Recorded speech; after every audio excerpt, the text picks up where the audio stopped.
Rizwan, if you get elected, how are you going to ensure financial transparency? Because all your decentralization or putting systems in place at the ground level, we find there is no financial transparency about budgeting, allocation, etc. How is the Congress going to insist on this? If you ask as a party, okay, the only time the files of the government got open was when we brought in right to information. Okay. Till then, the doors of the government were closed. Nobody had the right to know what is being written and what is being signed. So we got it, transparency for the first time was brought with the right to information. All these scams, scandals, which came out, which were, few of them were real and few of them were propaganda, whatever, it came out only because of RTI. Okay, that is one. Another thing is right to information, man. Yeah, they have diluted it now. They have diluted it now. But you need to strengthen RTI. You need to strengthen RTI. Okay. The last, unfortunately, sir, unfortunately, last 5 years, the central government, the kind of amendments which were brought into RTI Act, and it diluted the power of the people to know the details what they wanted to know. That has to be revived, that has to be strengthened, one. And it has to be time bound, and it has, if somebody doesn't give, that actions have to be taken. And on other things, there are other transparency acts.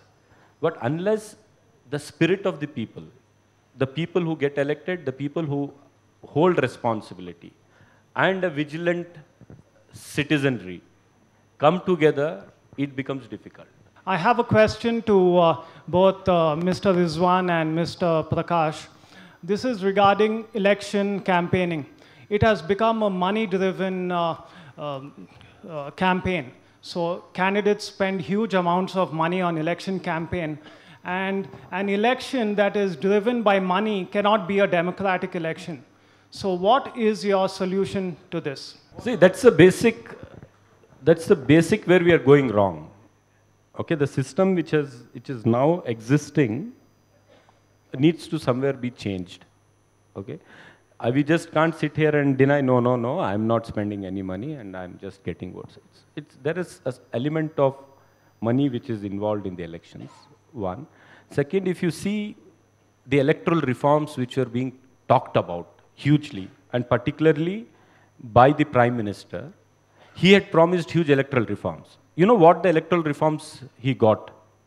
He got electoral bonds. You know what the electoral bonds are? I think everybody is aware about the electoral bonds.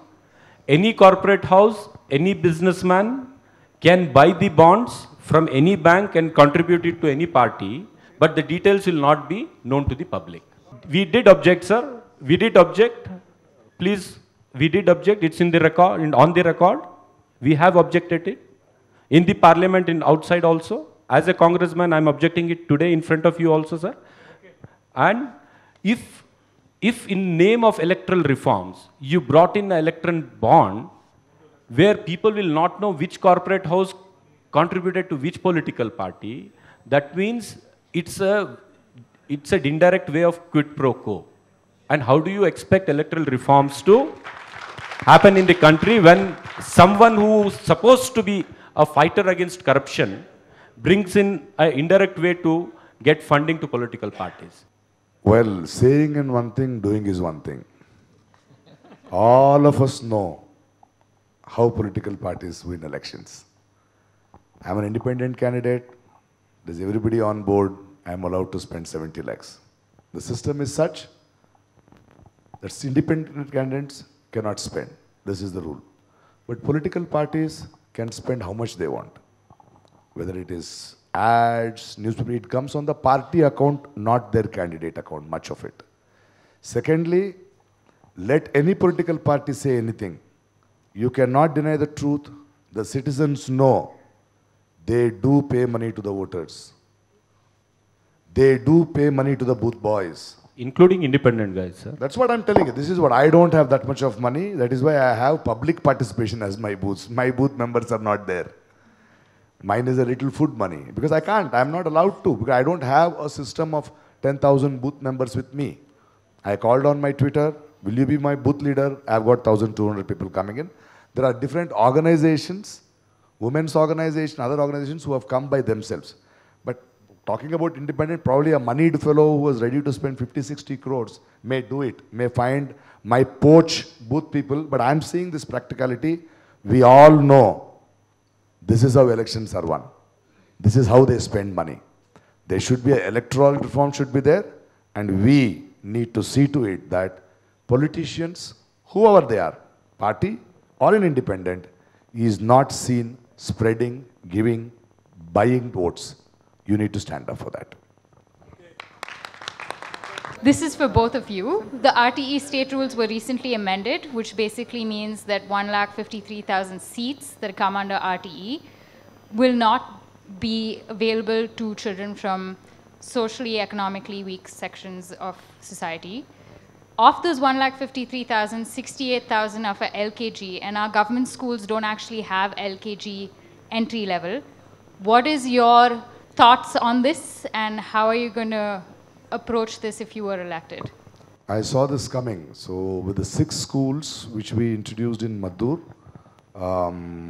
Chikbalapur and Mandya districts, where I wouldn't say I adopted the schools, it was empowering government schools. We introduced the nursery and this thing because it's very important for the children.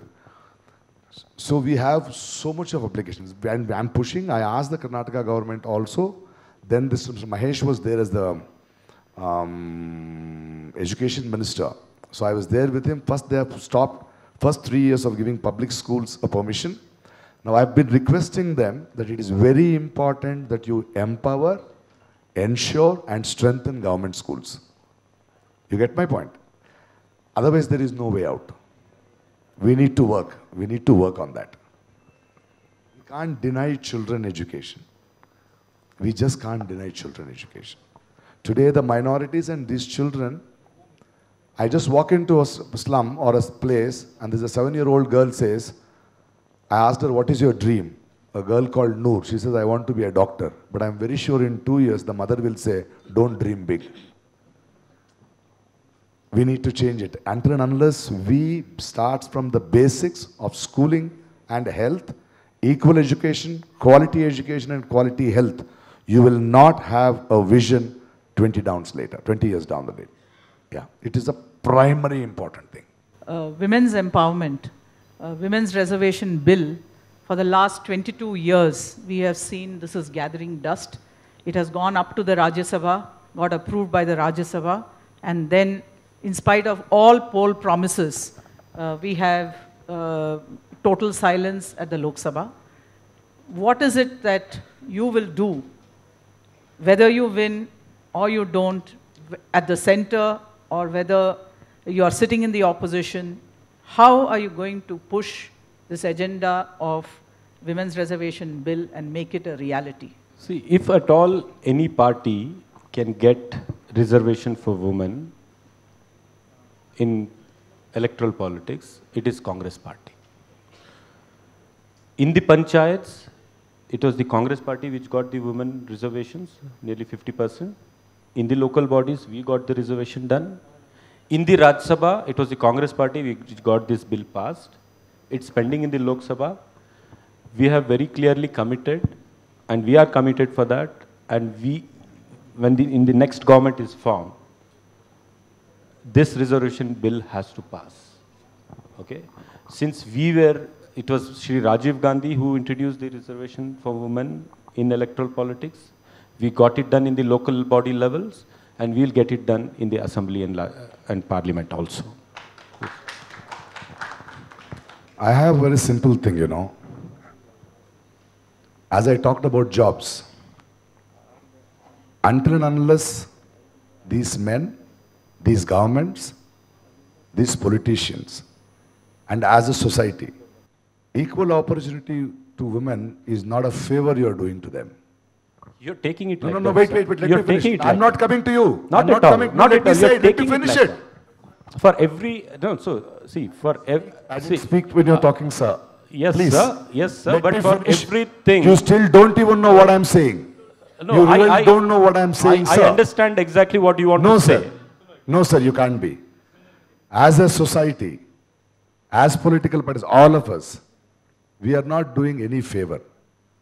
Until and unless, as a humankind, we realize by giving opportunity to them, we are empowering us. If that attitude is not there, there will not be a stronger intention to it. Please, I'm not blaming you. All politicians, why are you, not you? They ask a question, I answer. They ask you a question, you answer. They will decide what is right. I am not fighting you, you're not fighting me. This is how the debate is. Perfect, perfect. Go ahead, sir. Now, see, to complain, I can complain. We are talking about a free meal by a government in this country. But behind that, you know, what is the salary of the woman who cooks free meal in government schools? 2,100 rupees. Do you have it in your thought that there is a woman working? Will she not steal? 2,100 rupees is the Bisiyuta Mahila fee. No, it is. I work in government school, sir. I am empowering government school, sir. There is Bisiyuta Mahila who are fighting those issues. There are women's organizations who know about it, sir. Now let's leave it. What I said is, it is not blaming anybody. We collectively, we should understand, because it is not only the governments or the politicians' policies. There should be a pressure from us citizens, and for that, as a humankind, we should realize that we don't look at women's reservation as empowering us. We will not raise voice stronger. We need to come together in this. Thank you. We need to come, all of us, together on this. Thank you very much. ನಿಮ್ದು ಏನಾದರೂ ಪ್ರಶ್ನೆ ಇತ್ತಾ? ಈಗ ನಡೆದಿರುವಂಥ ಚರ್ಚೆಯಲ್ಲಿ ಅಭ್ಯರ್ಥಿಗಳಿಗೆ ಸಮಸ್ಯೆಗಳ ಅರಿವಿದೆ, ಇಲ್ಲಿಯ ವಾಸ್ತವ ಚಿತ್ರಣ ಏನು ಅಂತ ಗೊತ್ತಿದೆ. ಹಾಗಾದರೆ ಯಾರನ್ನು ಆಯ್ಕೆ ಮಾಡಬೇಕು ಅನ್ನೋದು ಮತದಾರ ಸೆಲೆಕ್ಟ್ ಮಾಡ್ತಾನೆ. ಆದರೆ ಪಕ್ಷೇತರ ಅಭ್ಯರ್ಥಿ ಪ್ರಕಾಶ್ ರಾಜ್ ಅವರಿಗೆ ಯುದ್ಧ ಕಾಲೇ ಶಸ್ತ್ರಾಭ್ಯಾಸ ಮಾಡ್ತಿದ್ದೀರಿ ಅನ್ನುವ ಒಂದು ದೊಡ್ಡ ಆರೋಪ ಕೇಳಿಬರ್ತಾ ಇದೆ. ರಿಜ್ವಾನ್ ಅರ್ಷದ್ ಅವರು ಹೇಳ್ತಾ ಇದ್ದಾರೆ, ನಾನು ಸೋತ್ರೂ ಕೂಡ ಕ್ಷೇತ್ರದ ಜನತೆ ಜೊತೆಗಿದ್ದೀನಿ ಅನ್ನೋ ಆತ್ಮವಿಶ್ವಾಸ ವ್ಯಕ್ತಪಡಿಸ್ತಾ ಇದ್ದಾರೆ. ಇಂತಹ ಸಂದರ್ಭದಲ್ಲಿ ನಿಮಗೆ ಗೆಲ್ಲುವ ವಿಶ್ವಾಸ ಎಷ್ಟರ ಮಟ್ಟಿಗಿದೆ? ನೋಡಿ, ಇದು ಜೀವನದ ವಿಧಾನ ಆಗಬೇಕು ರಾಜಕೀಯ ಅನ್ನೋದು. ನಾನು ಮುಂದಿನ 15 ವರ್ಷ ಇಲ್ಲಿದ್ದೀನಿ ಅಂತ ಹೇಳಿದೆ. ಆಯ್ಕೆಯಾಗೋದು, ಆಯ್ಕೆಯಾಗದೇ ಇರೋದಷ್ಟೇ, ಇಲ್ಲಿ ಗೆಲ್ಲೋದು ಸೋಲೋದಲ್ಲ. That I am winning against Rizwan is against winning ಅಲ್ಲ. ನಾನು ಅವತ್ತೂ ಏನು ಹೇಳಿದೆ ಮಾತಾಡಬೇಕಾದ್ರೆ, ನನಗೆ ರಾಜಕೀಯ ಪಕ್ಷಗಳ ಬಗ್ಗೆ ಒಲವಿಲ್ಲ, ಆದರೂ ಅಭ್ಯರ್ಥಿಗಳನ್ನು ನೋಡಿ ಅಂತ ಹೇಳಿದೆ. ನಾನು I have a problem with the system of politics, of national politics, national political parties. ನಾನು ಯಾವತ್ತೂ ಅದನ್ನು ರೆಪ್ರೆಸೆಂಟ್ ಮಾಡೋರ ಬಗ್ಗೆ ಹೇಳಲಿಲ್ಲ. ನಾನು ನಿಮಗೆ ಅಭ್ಯರ್ಥಿಗಳನ್ನು ನೋಡಿ. ಯುದ್ಧ ಕಾಲ ಶಸ್ತ್ರಾಭ್ಯಾಸ ಆದರೆ ಎಲ್ಲ ಸಮಸ್ಯೆಗಳ ಬಗ್ಗೆ ವಿಷನ್ ನನ್ನ ಹತ್ರ ಇರ್ತಿರ್ಲಿಲ್ಲ. ಮತ್ತು ನಮ್ಮ ಸಗಸಿಗೆ ಕಾರಣ reasons I am talking about it. ಯುದ್ಧ ಕಾಲ ಶಸ್ತ್ರಾಭ್ಯಾಸ ಯಾಕೆ ಬೇಕು? If you are going to fight this elections according to the format that you should know the booth members, you should know how to buy votes, you should know how to polarise. I don't have that. I don't need that experience, because I am... See, confidence is, I am having a conversation. ಜನರ ಜೊತೆ 6 ತಿಂಗಳು ಮಾತಾಡಿದ್ದೀನಿ. I think it has gone into you. ನೀವು ನಾನು ಹೇಳೋದು ಎಷ್ಟು ಸರಿ ಅಂತ. I believe, again, I don't want Rizwan to get into it, it is my belief. I believe the disillusionment of the people, ನಾನು ಹೊಸದಾಗೇನು ಹೇಳ್ತಲ್ಲ, I am not saying anything new. I am being accepted today because I am saying what is in the citizen's heart. They had needed a voice. I believe I am the voice. I believe I am talking sense what they wanted to do, and that is why I am very confident. And I also told you, somebody told me, Prakash, nin 3 laksha vote tagondo, if you fail, I said, if I get 3 lakh votes, I'll make this system have nightmares. Okay. Because I have 3 lakh people with me. Thank you very much. I'm very happy you mentioned about decentralization, but since 5 years, Congress has been in power in Karnataka, and we had to get a court order to actualize ward committees. And I think we need a court order even to make the area sabhas functional. So in 5 years, your government has not actualized or notified the areas so that every voter can participate in the governance, and the area sabha representative has not been nominated. So Okay. the... Thank you. He got the point. May I just say one more thing? Please. Yeah, about the Nyay scheme, instead of simply doling out 6,000 rupees per month, as it was mentioned, even a cook in a school is getting only 2,500 or so.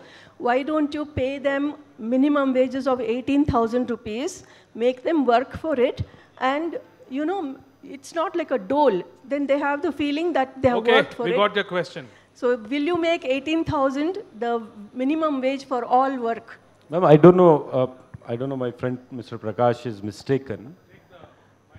It can't be 2,100 rupees. No, there is...